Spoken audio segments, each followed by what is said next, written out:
They think they won. Let's be honest, right now, they do. They walked away, and you shattered. They feel strong, while you feel worthless. They are sleeping soundly, drowning you out with the silence they left you in. In their mind, they made the right decision. And your pain is the evidence that proves them right.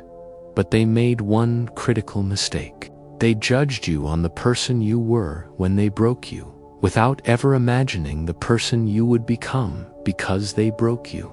They don't know what's coming, and what's coming is their greatest regret. The wound is still raw. Let's not pretend it isn't. It's a physical ache in the center of your chest. It's the phantom vibration of your phone. It's the hollow echo in your apartment where their laughter used to be. You were discarded, erased, and the worst part is the feeling of powerlessness. You feel like a footnote in their story, a chapter they finished and closed without a second thought. Your mind has become a courtroom where you are both the prosecutor and the defendant, endlessly trying a case that has already been dismissed. You want them to feel it, just a fraction of what you feel. You want them to wake up one morning and be sideswiped by the realization of what they threw away. This desire for quiet revenge, for validation, is human. It's the ego's last cry for justice. But the great Stoics, Marcus Aurelius, the Roman emperor, Epictetus, the freed slave, Seneca, the political advisor who faced his own death with calm, they knew something deeper. They knew that true power is never found in the reaction of others. It is forged in the citadel of your own mind. This journey is not about revenge. Revenge is a beggar's game. It still requires you to care what they think. This is about something far more potent. It is about transcendence. It's about building a version of yourself that is so whole, so calm, and so grounded. There is no sound on earth louder than the silence of someone who was once your everything. It is a deafening, crushing pressure. It's in the space between your text messages, the one that says read with no reply. It's in the darkness of your bedroom at 2 a.m. when you reach for a ghost. This silence is a weapon they used against you. It was meant to communicate your unimprints. It was meant to break you. In the beginning, you fight it. You try to fill that silence with your own noise. You send the long paragraph, pouring your heart out, trying to explain, to reason, to get them to see. You ask for closure, a reason, anything, to make sense of the sudden emptiness. You call, and it goes to voicemail. You check their social media, searching for clues in a picture, a new friend, a song lyric. You are screaming into a void, and the only thing that comes back is the echo of your own desperation. Each attempt to get a reaction from them is a confirmation of their power over you. You are handing them your emotional remote control and begging them to change the channel. But they've already turned the television off and left the room.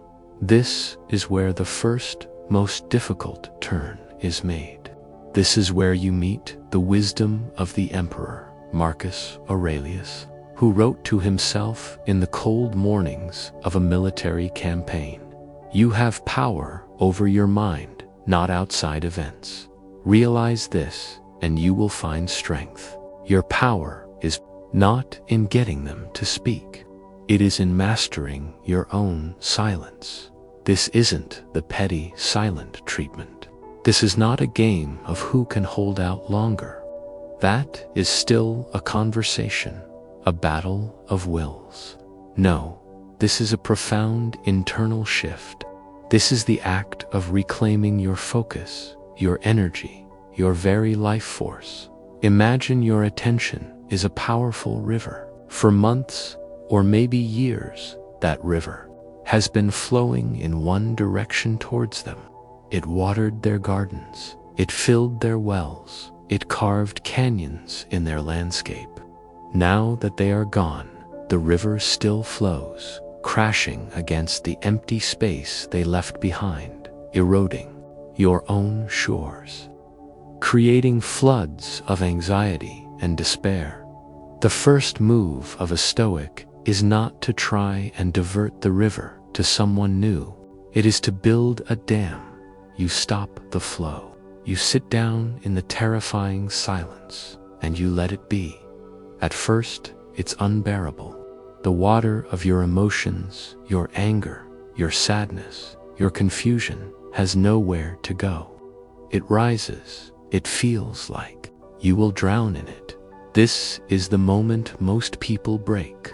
They text, they call, they crack, but you don't. You hold, you endure the pressure.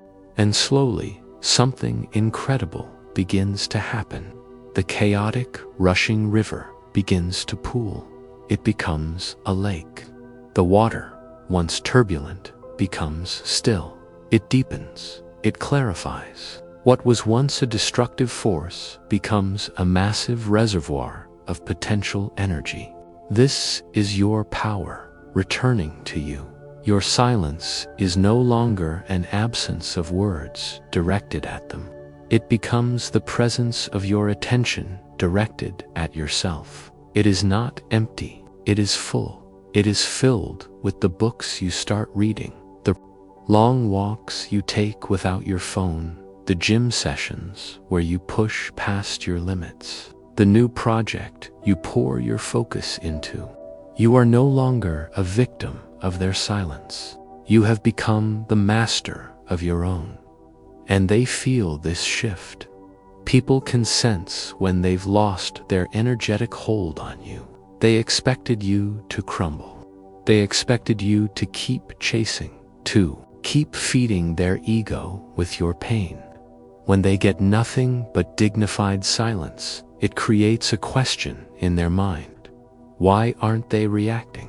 Your silence has become a statement. It says, my peace is more important than your explanation. It says, I am so busy building my own world that I no longer have time to wait for you in the ruins of ours. It's a quiet, thundering roar they have to feel, not hear. And in the face of that roar, their power dissolves into thin air. That their regret, when it finally arrives, is nothing more than a distant echo you barely notice. We are going to turn your pain into your power, one step at a time. As long as you are chasing them, you are doing their emotional labor for them. Think about it. When you're the one texting, calling, asking friends about them, or even just obsessively watching their online stories, you are serving as a constant, living reminder of your own value, your pursuit, your pain, your longing. It all screams, you were important. What you did affected me deeply. You lost something good. In a twisted way, your grief becomes their validation. It feeds their ego. It allows them to feel powerful, desired, and justified in their decision. You are a ghost haunting them, but a ghost they can control. A ghost that makes them feel like the main character. You are managing their conscience. You are absorbing all the discomfort of the breakup, leaving them free to move on without a moment of difficult self-reflection. Your presence, even a digital one, is a buffer that protects them from the full consequence of their own actions. You are the screen onto which they can project their narrative, and your reactions confirm it. But what happens when the screen goes blank? What happens when the ghost vanishes without a trace? The moment you truly, fully withdraw your energy, a profound vacuum is created. This isn't a tactic, it's a detox. You unfollow, you mute, you stop asking questions, you stop looking. You pull every ounce of your focus back from their world and invest it into your own. It is in this sudden, stark absence that they are finally left alone with themselves. The great Stoic philosopher and writer, Seneca, often wrote about the importance of self-examination. He said we must withdraw into ourselves as much as possible. He meant this for our own growth, but a powerful side effect occurs when we do this after being left a mirror. For the first time since they left, there is no one to blame. There are no dramatic texts from you to show their friends as proof of your instability. There is no sad social media post to confirm that they won the breakup. There is only a void. And into that void creeps the one thing they were avoiding, their own character. All the disrespect, the neglect, the cowardice, the chaos they projected onto you now has nowhere to go. It bounces off the silence and comes right back at them.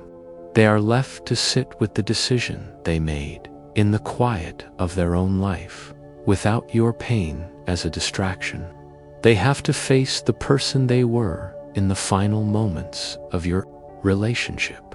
They have to live with the way they handled it. This is the natural law of emotional accountability. It's not about making them feel guilty in a manipulative way. Guilt is not the goal. Insight is. You are not trying to punish them. You are simply allowing the natural consequences of their behavior to finally reach them without your interference. They are now alone with their own story, and without you there to play the part of the broken one, the narrative starts to feel incomplete. They start to question the script. The emotional payoff for you is a profound sense of detachment. You realize their potential regret is their own work to do, not your prize to win. Whether they have this realization or not ceases to be your concern. You have your own life to build. Their journey into the mirror is a side effect of your healing, not the purpose of it. The power move is your complete and total immersion in your own world. You become so absorbed in your new chapter that your old life with them feels like a story. Every relationship is its own country, built from shared jokes, secret nicknames, a common history, and a future you were mapping out together. It's a language of comfort, of intimacy, of knowing.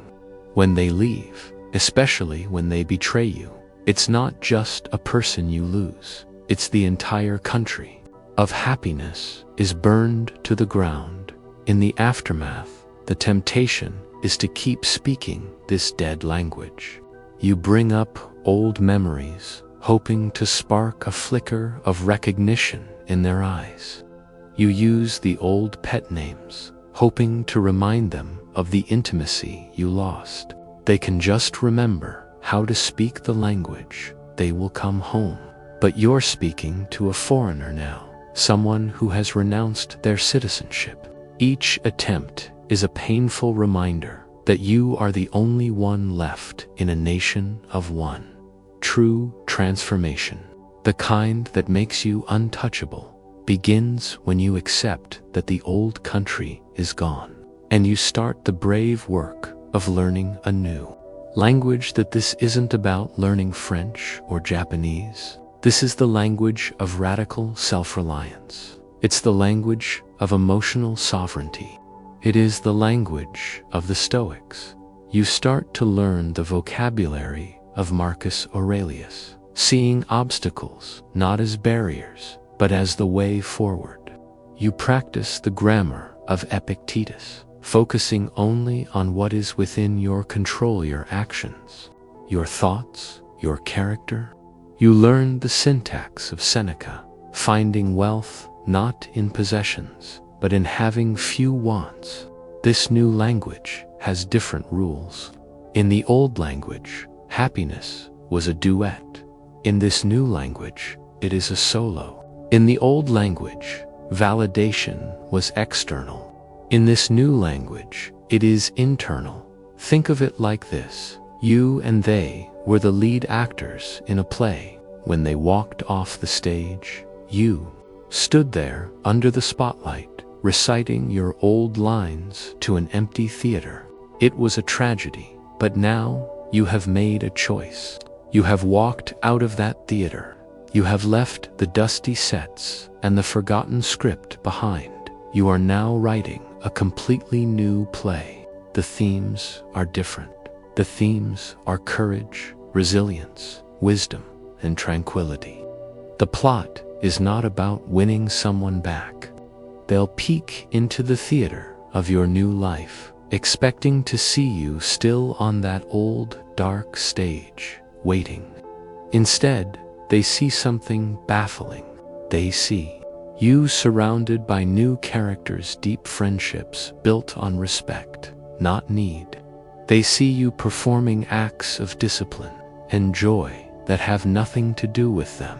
It is like they are listening to a language they cannot comprehend. The words sound familiar. You look like the same person, but the meaning, the energy, the entire context is foreign.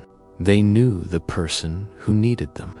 They do not know this person who is thriving without them. They expected you to be stuck on the old script, perpetually defined by their exit. Emotional payoff is the staggering realization that your happiness is no longer co-authored. It is yours. You are the source. The power move is not in saying anything to them at all. It is in living a life so rich, so authentic, and so compelling that your past with them feels like a forgotten dialect from a distant land you visited long ago. When they inevitably come looking for their reflection in you, what they find is that the mirror is now a window, showing them a life they are no longer a part of, and all they can see is their own face looking in from the outside. When you were with them, your world orbited theirs. Their moods dictated the weather. Their plans set your schedule. Their desires became the gravitational center of your life. You revolved around them like a moon around a planet, drawing your light, your energy, your sense of direction from their presence. And so, when they decided to step away, it felt like being flung out of orbit, jettisoned into the cold, black, silent vacuum of space. This feeling of being lost, of being a satellite, with no planet to circle, is the essence of codependency. You feel directionless, weightless, and utterly insignificant. Your first instinct is to find a new, bigger planet to orbit as quickly as possible in another person. A distraction, anything to give you that familiar pull of external validation. You are looking for a new source of gravity because you have forgotten how to generate your own. The Stoic path is not about finding a new star to follow. It is about the slow, deliberate, and awe-inspiring process of becoming your own center of gravity. It is about transforming from a moon into a sun. This is where you stop floating and you start building. You realize that gravity is simply a product of mass. To create your own gravitational pull, you must add mass to your own life. You must become so dense with purpose, with passion, and with principle that your life develops its own inescapable pool. How do you add mass? You do it one small, weighty action at a time. You cultivate deep friendships, the kind built on mutual respect and shared values, not on a shared need to escape loneliness. Each honest conversation adds mass. You commit to your work, not as a distraction, but as a craft, a way to contribute and to achieve mastery. Each hour of focused effort adds mass.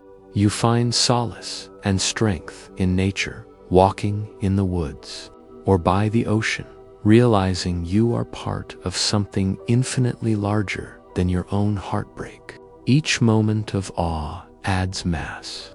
You build routines that nourish your soul: meditation, journaling, exercise, learning. These are not chores. They are the bricks you are using to build your own planet. They left you in what they perceived as a void, an empty space defined by their absence. But they fundamentally misunderstood the nature of a void. A void is not nothing. It is pure potential.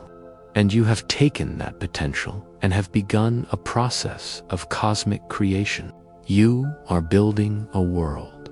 One day, they will look back, expecting to see a tiny, forgotten moon drifting aimlessly in the dark.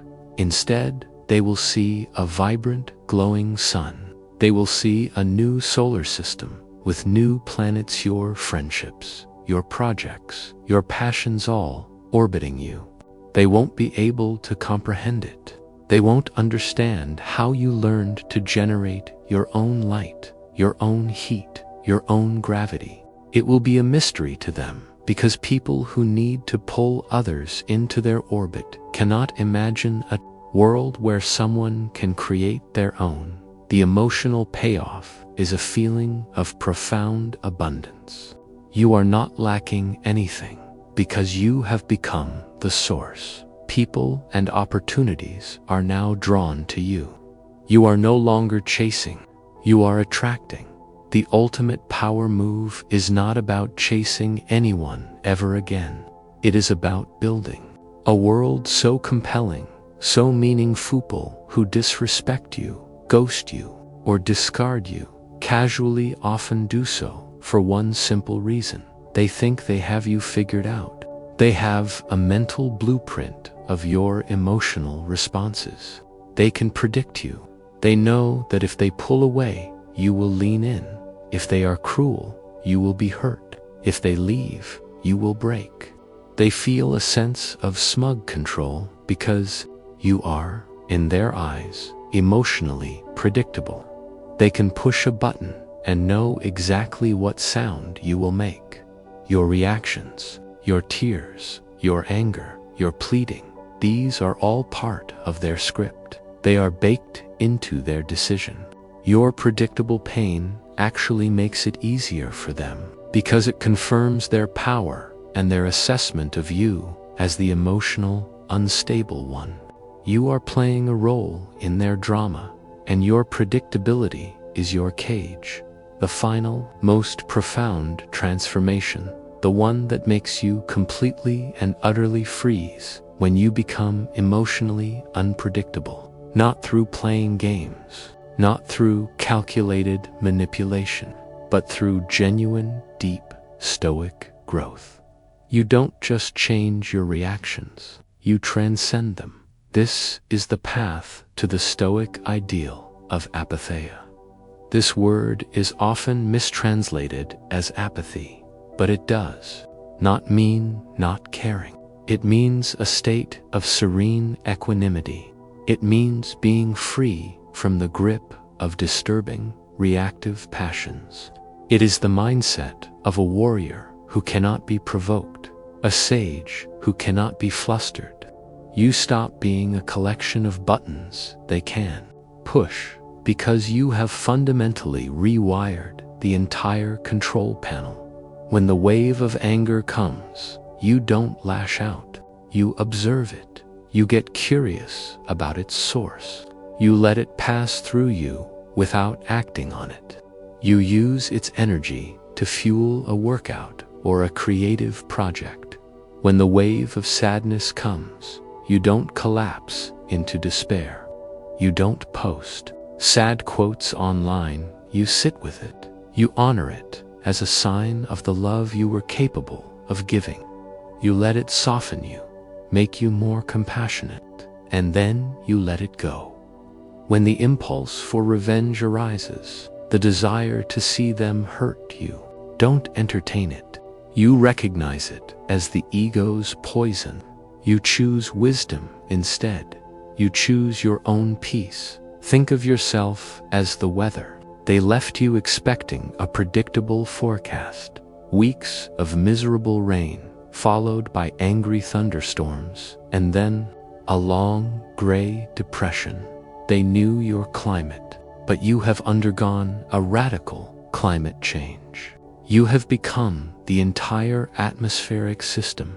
You are capable of serene, cloudless sunshine days where you are filled with a genuine, quiet joy that has nothing to do with them. You are capable of cleansing rain moments of quiet reflection and emotional release that nourish your own growth. And you are capable of powerful, focused storms, not storms of rage directed at them, but storms of disciplined action directed at your own goals. They check in on you from a distance, of course. They look at your digital footprint or ask a mutual friend. They are expecting to see the wreckage of the storm they caused. They are looking for confirmation that they had a huge impact. Instead, they see something that makes no sense to their blueprint of you. They see calm, they see focus, they see joy. They see a life that is not only moving on, but is evolving in a direction they could never have predicted. It short-circuits their brain. They can no longer get a read on you. You have become illegible. To them, they wished for a puddle they could step in whenever they felt nostalgic, something they could control. And you became the ocean, vast, deep, and moved by forces they cannot comprehend, like the pull of the moon and the turning of the earth. They are standing on the shore, and they have absolutely no power over the tides. This is the ultimate freedom. And so dense with life that its gravity becomes a quiet, undeniable force in the universe. They didn't just let you go. They inadvertently forced you to become the center of your own world. And from their distant, fading orbit, they can only watch as you shine. In the beginning, let's be honest, the thought of their regret was a fire that kept you warm. The fantasy of them seeing you happy and transformed, and feeling a sharp, sickening pang of loss that was the fuel. It got you out of bed on the mornings when the weight of their absence felt too heavy to bear. It was a story of quiet revenge, of a final, satisfying reversal where you got the last, silent laugh. That fantasy served its purpose. It was the scaffolding that allowed you to start building. But a funny thing happens on the way to building a masterpiece. You fall in love with the work, you fall in love with the process, and one day you look up and realize you don't need the scaffolding anymore. The path you walk, the Stoic path, changes you from the inside out. The silence you cultivated was not, in the end, a weapon to be used against them. It was the sacred space where you finally heard your own voice. The mountain you built was not to block their view or to impress them with your strength.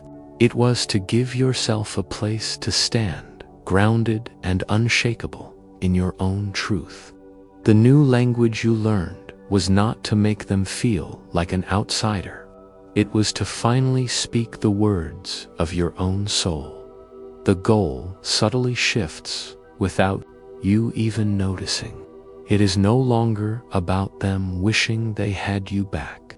The true goal, the one that emerges from the ashes of your old self, is to get to the place where you would not take them back, not out of spite, not out of anger, but out of a deep, calm, and joyful recognition that you have outgrown the person you were with them. You would have to shrink yourself to fit back into that old life, and you are no longer willing to make yourself small. The best revenge The Roman Emperor Marcus Aurelius wrote, is to be unlike the person who injured you. It is not to injure them back. It is not to gloat over their misery. It is to be so transformed by the wound that the poison they tried to inject you with has been turned into an antidote. You are not bitter. You are not hateful. You are whole. You are calm. You are free. And if their regret comes, and it may, like a letter arriving years later, will find you in a different country, a different home. It will land on your doorstep, but you will not feel the surge of victory you once craved. Will feel a quiet, distant empathy. You will feel a sense of peace. Their longing will be their burden to carry, not your trophy to display. You will not need to hear them say, "I'm sorry," because you have already given yourself the closure they never could. The real victory was never their return. It was ensuring you would be perfectly fine if they never came back at all. You didn't just make them wish they never let you go. You reached a point where you were profoundly grateful that they did. Their departure was not the end of your story. It was the catalyst for your true arrival. Watch next.